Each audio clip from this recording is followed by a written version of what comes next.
तर पुणे शहरासह ग्रामीण भागामध्ये सुद्धा जोरदार पाऊस सध्या बरसतोय आणि अनेक ठिकाणी सखल भागामध्ये पुण्यामध्ये देखील पाणी साचल्याच्या घटना घडल्यात। इकडे सोलापूर रोड, लोणी आणि वाकवस्ती या परिसरामध्ये पाणीच पाणी झालंय। तर पुराच्या पाण्यामध्ये अनेक वाहनं अडकल्याचं कळतं आहे। आपण पाहतोय मोठ्या प्रमाणामध्ये पाऊस झालेला आहे पुणे शहर आणि परिसरामध्ये, त्यामुळे सखल भागामध्ये पाणी साचलंय आणि रस्त्याला अक्षरशः नदीसारखं हे स्वरूप आलेलं पाहायला मिळतंय। हा सोलापूर रोड आहे, लोणी आणि वाकवस्ती परिसरामध्ये पाणीच पाणी झाले त्याची ही दृश्य आहेत। काय नेमकी सगळी परिस्थिती आहे जाणून घेऊया। आमचे प्रतिनिधी निलेश खरमरे सध्या आपल्याबरोबर थेट पुण्यामधून जोडले गेले।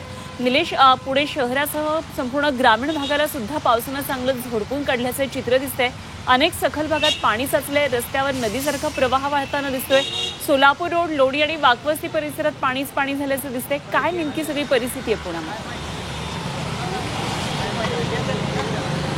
अनुपमा, मी खरं तर आहे सोलापूर रोडवरील वाघवस्ती आणि या ठिकाणी मी तुम्हाला दृश्य दाखवतो। हा महामार्ग जो आहे सोलापूर, हा महामार्ग हा काही प्रमाणात आपल्याला आता जलमय झालेला पाहायला मिळतो। संपूर्ण वाघवस्तीतला हा रस्ता आहे तो पाण्यामध्ये गेलेला आहे। एवढंच नाही तर ह्या महामार्गावरच्या ज्या गाड्या आहेत त्या सुद्धा आता या ठिकाणी पाण्यातून जाताना आपल्याला पाहायला मिळतात। पुण्याच्या दिशेने जाणारे ही वाहनं आहेत या ठिकाणी खोळंबलेली आहेत, वाहतूक कोंडी झालेली पाहायला मिळतात। आणि खरं तर ह्या रस्त्याच्या पलीकडची जी ही वस्ती आहे त्याला वाघवस्ती म्हणलं जातं। जवळपास या ठिकाणी वस्तीमध्ये 200 घरं आहेत आणि ह्या 200 घरांमधील जवळपास 100 घरांमध्ये हे पाणी गेलेलं आहे। पलीकडच्या साईडला ओढा आहे, त्या ओढ्याचा पाण्याचा जो फुगवटा आहे तो हा महामार्गापर्यंत आलेला पाहायला मिळतो। आणि रात्रीपासून या परिसरामध्ये प्रचंड पाऊस आहे आणि या ठिकाणी आपण दृश्यांमध्ये पाहतोय की वाघवस्तीमधलं हे विठ्ठल रुक्मिणीचं मंदिर आहे ते सुद्धा या ठिकाणी पाण्यात गेलेलं आहे।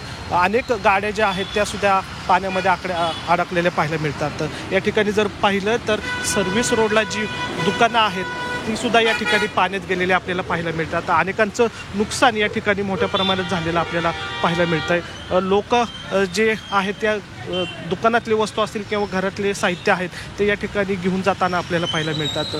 बाबा, ही परिस्थिती रात्रीपासून पाहायला मिळते। किती वाजता पाणी चढायचं? 2 वाजल्यापासून पाठ 2 वाजता पाणी चढायला सुरुवात झाली आणि लोक सावध झाली। सावध झाल्यानंतर एकमेकाला सावध केल्यामुळं हे पाणी का वाढतंय तर सकाळी निरीक्षण केल्यानंतर असं लक्षात आलं की नॅशनल हायवेच्या ठिकाणी 2च मोऱ्या आहेत आणि त्या मोऱ्या कंप्लीट बंद झालेल्या आहेत। त्यामुळं पाणी निचरा व्हायला कुठं जागाच राहिलेली नाही। बरोबर, पाणी निचरा न झाल्यामुळे ही परिस्थिती उद्भवलेली आहे। तुमचं काय नुकसान झालेलं आहे? दुकानात पाणी गेले का? हां, आम्ही दुकानदार आहोत। आमचं दुकानामध्ये पाणी शिरलं, गुडघ्या एवढं पाणी झालेलं आहे। रात्रभर मुसळधार पाऊस पडतोय, पाणी जाण्यासाठी जागा नाही राहिलेली इथं, त्यामुळे आणखीन पाणी येतंय आतमध्ये दुकानामध्ये।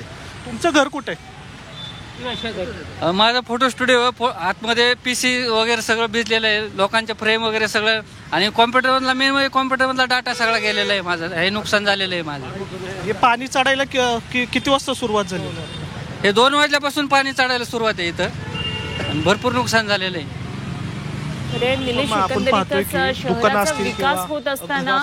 शहराचा विकास होत असताना अशा जेव्हा घटना घडतात तेव्हा हा विकास नेमका कसा खरं तर सगळ्यांसाठीच धोकादायक ठरतो आहे ते सुद्धा दिसतं आहे। तिकडच्या 2 मोऱ्याच बंद असल्यामुळे पाण्याचा निचरा व्हायला जागा नाहीये आणि त्यामुळे अशा प्रकारे व्यावसायिकांचं मोठं नुकसान झालेलं आहे, नागरिकांचं नुकसान झालेलं आहे आणि आता पाण्याचा निचरा कसा होणार त्यावर महापालिका प्रशासन काही उपाययोजना कशा पद्धतीने करते हे बघणं महत्त्वाचं ठरणार आहे। निलेश, धन्यवाद दिलेल्या सगळ्या सांगितलेल्या या परिस्थितीसाठी।